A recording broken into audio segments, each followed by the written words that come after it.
Faut-il en finir avec la rentrée littéraire? C'est la question dont débattent Grégoire Leménager du Nouvel Observateur et Jean-Christophe Buisson du Figaro Magazine. Il faut en finir avec la rentrée littéraire, ça suffit. Il faut en terminer avec cette idée de rentrée littéraire. D'abord, on ne rentre pas dans la littéraire, ça voudrait dire qu'on en soit sorti. Or, Grégoire, comme moi, vous êtes d'accord pour dire que la littérature, on baigne dedans toute l'année, il n'y a pas de raison d'y entrer et d'en sortir.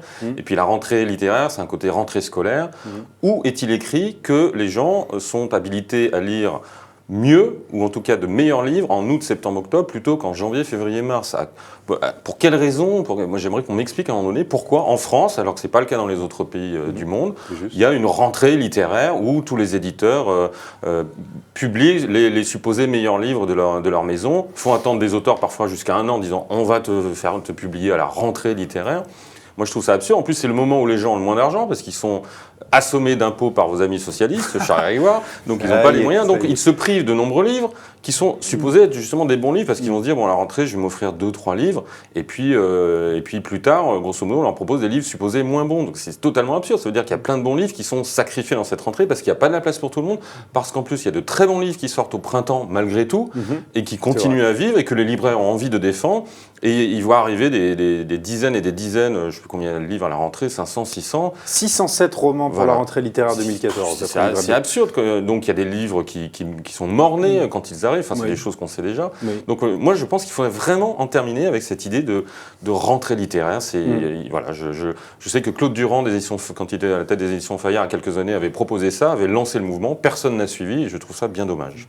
Alors oui, c'est absurde. Oui, c'est inhumain pour les auteurs, pour les 550 auteurs, puisque sur les 607, il y en a qu'à peu près 50 dont on va entendre parler, pour les 550 auteurs qui vont aller au pilon directement. C'est absolument inhumain et absurde économiquement. Je suis bien d'accord avec ça.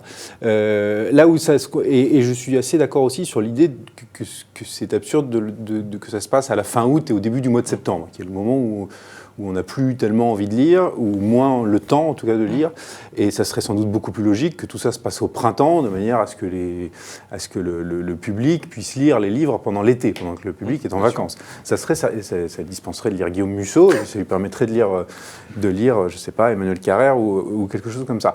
Mais néanmoins, là où je suis pas tout à fait d'accord quand même, c'est que dans un monde idéal, il faudrait plus qu'il y ait de rentrée littéraire, il faudrait qu'on parle de livres toute l'année, sauf que cet effet de masse qui est créé par ce phénomène de rentrée littéraire, avec beaucoup de romans, ça fait que mécaniquement, dans notre belle société de consommation, cette multiplication de l'offre crée une demande.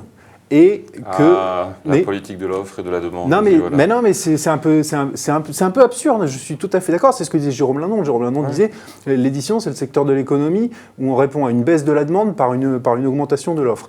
C'est sûr que c'est absurde. Et en même temps, ça crée un effet de masse qui fait que les médias se mettent à parler des livres, les journalistes qui aiment la littérature et qui s'occupent des pages culture ont d'un seul coup, pendant l'année, un peu plus de place pour en parler.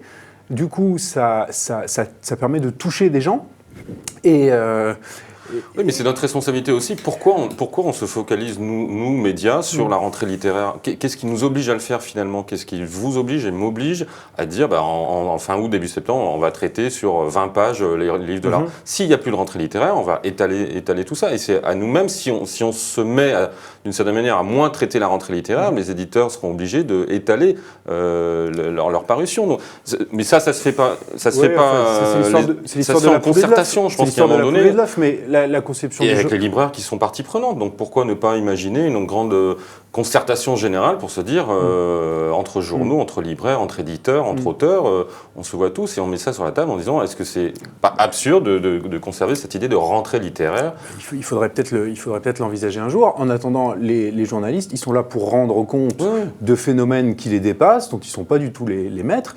Et là, en l'occurrence, il y a un phénomène qui est cette rentrée littéraire, qui est orchestré par plusieurs éditeurs. Il y a énormément d'acteurs dans cette histoire. Et donc, il faut en rendre compte. Il faut en rendre compte. La manière de se consoler de l'absurdité de ce système, c'est de se dire, encore une fois, que ça crée ça crée un embouteillage, donc ça attire l'attention. Quand il y a un embouteillage, on en parle à la radio, ça permet d'attirer l'attention sur l'endroit où se passe la chose.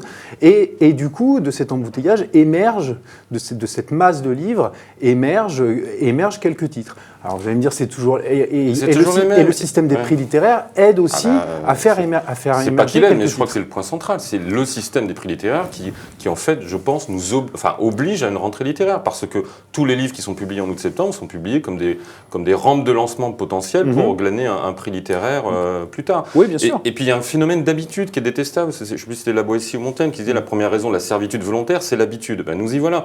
On est dans une forme d'habitude. Il y a le noton qui arrive, il y a le POL, un tel. Et cette notion d'habitude, je trouve, est catastrophique, encore une fois, pour un domaine qui est un domaine de création artistique, qui s'appelle la littérature, et dans lequel il ne devrait pas y avoir d'habitude, justement, comme il y en a dans le commerce, dans le marketing, ou dans la presse, d'ailleurs, avec ce qu'on appelle les sujets marronniers qui reviennent fréquemment. Et la littérature, pour moi, devrait être au-dessus de ça. Et la production littéraire aussi. Mais encore une fois, dans un monde idéal, oui. Mais à l'arrivée...